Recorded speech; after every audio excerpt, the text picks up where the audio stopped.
To optimize your YouTube video for SEO, you should follow these steps. Use a keyword-rich title that accurately describes the content of your video. Use tags to help YouTube understand the content and context of your video. Include a detailed and accurate description of your video in the description field. Use closed captions or subtitles to make your video accessible to a wider audience. Include a call to action in the video and in the video description to encourage viewers to take a specific action, such as visiting your website or subscribing to your channel. Create playlists to group your videos together and make it easier for viewers to find related content. Promote your video on social media and other platforms to drive traffic to your YouTube channel.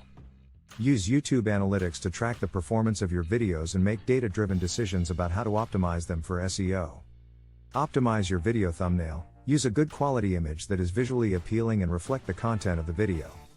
Interact with your audience by responding to comments, creating polls, and encouraging viewers to engage with your content.